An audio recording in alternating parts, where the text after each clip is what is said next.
আসসালামু আলাইকুম। তো প্রথমে সবাই বলি মাশাল্লাহ মাশাল্লাহ মাশাল্লাহ। তো দেখেন ছোট ছোট সোনামণিরা পরীক্ষা দিতে বসছে। তো একটি আদর্শ কিন্ডারগার্টেন টানা 2 মাস ক্লাস ফ্রি ক্লাসের পরে কিন্তু আজকে ভর্তি পরীক্ষা হবে। তো পরীক্ষার আগে স্যার কিছু কথা বললেন।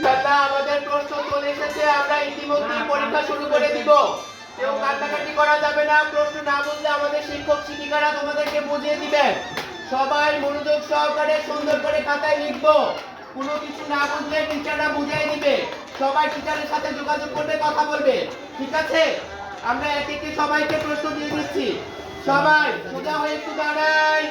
সবাই সোজা হয়ে দাঁড়াই। সোজা হয়ে দাঁড়িয়েছি সবাই। তো ওরা যেহেতু ছোট মানুষ, আসলে ওরা তো এই জীবনে প্রথম পরীক্ষা দিতেছে। আর দেখেন ওদেরকে দেখলে মনে হয় যে ওরা এক একজন এক একটা ফুল। তো ওদের প্রশ্ন দেওয়ার পরে কিন্তু টিচাররাই মানে বোর্ডের মধ্যে প্রশ্নটা আটকায় দিতেছে এবং টিচাররাই কিন্তু ওদের নাম এবং বাবার নাম লিখে দিতেছে, যেহেতু ওরা লিখতে পারে না, নতুন মানে শিখছে লেখা। আর এখানে দেখেন ওদের পিছনে 5টা টিচার সময় দিতেছে, তো যাতে ওরা কোনো নার্ভাস ফিল না করে বা ওদের জন্য চকলেট আনা হয়েছে, ওদেরকে অনেকভাবে বোঝানো হইতেছে যে তোমরা সুন্দরভাবে পরীক্ষা দিলে তোমাদেরকে পুরস্কার দেওয়া হবে। আসলে এমনটাই হওয়া উচিত, কারণ যেহেতু ওরা ছোট মানুষ। আমাদের সময় কিন্তু এই বয়সে আমরা স্কুলে ভর্তি হইনি, তখন কিন্ডারগার্টেন ছিল না। আর আমরা ক্লাস 1এই ভর্তি হইতাম। আর তখন কিন্তু 5 থেকে মানে 6 থেকে 7 বছরের নিচে হইলে স্কুলে ভর্তি করাইতো না। তবে এখন কিন্তু 3 থেকে 4 বছরের মধ্যে কিন্তু বাচ্চাদের স্কুলে ভর্তি করায়। তবে যুগের সাথে তাল মিলে কিন্তু চলতে হবে।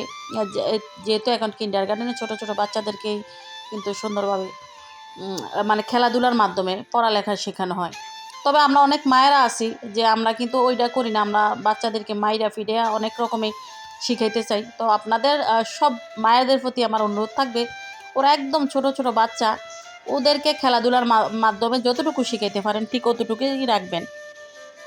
ওরা মাত্র জীবনে মানে প্রথম ধাপ শুরু করছে, ওরা খেলায় খেলায় যতটুকু শিখতে পারে।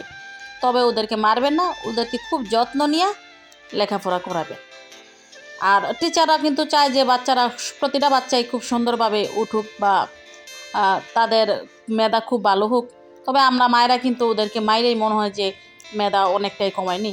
তো এখানে কিন্তু আমাদের এলাকার বাচ্চাই, মানে আমাদের সিরিয়ারচর, বাজারখোলা, পদুয়া, মহিষমারি, তারপরে বনুয়াকান্দি, খালিশা, তো অনেককে চিনি অনেককে চিনি না। তো সব বাচ্চাদের প্রতি দোয়া ও ভালোবাসা রইল, ওরা জীবনের প্রতিটি ধাপ খুব সুন্দরভাবে পার হয়ে যাক। তো দেখেন ওদেরকে দেখলেও মনে হয় যে আসলে একদম ছোট ছোট বাচ্চারা। তো অনেক বাচ্চা কিন্তু কান্নাকাটিও করছে যে 2-1 জন মায়ের জন্য। তো ইনশাল্লাহ ঠিক হয়ে যাব। আসা যাওয়া করতে করতে কিন্তু সব বাচ্চাদের সাথে যখন ওদের পরিচয় হবে, তখন কিন্তু ওরাও সুন্দরভাবে মানে স্কুলে আসা যাওয়া করবে। যদি আনন্দ দিয়া লেখাপড়া করাইতে চান, তাহলে বাচ্চারা ঠিকই সুন্দরভাবে গড়াই তুলতে পারবেন। তবে যখন লেখাপড়ার জন্য মারামারি করবেন, তখন কিন্তু বাচ্চারা আর স্কুলে যেতে চাইব না। তো এটা কিন্তু গার্জিয়ানরাদের দায়িত্ব যে ছেলেমেয়েদেরকে ভালোবাসা আদর করে কীভাবে পড়াইবেন। আর স্কুলে যতক্ষণ থাকে টিচারদের মতো করে কিন্তু অনেক মায়া কইরা তারা বাচ্চাদেরকে পড়ায়। তো দেখেন বাচ্চারা তো ভিতরে পরীক্ষা দিতেছে আর মায়েরা কিন্তু সব বাহিরে।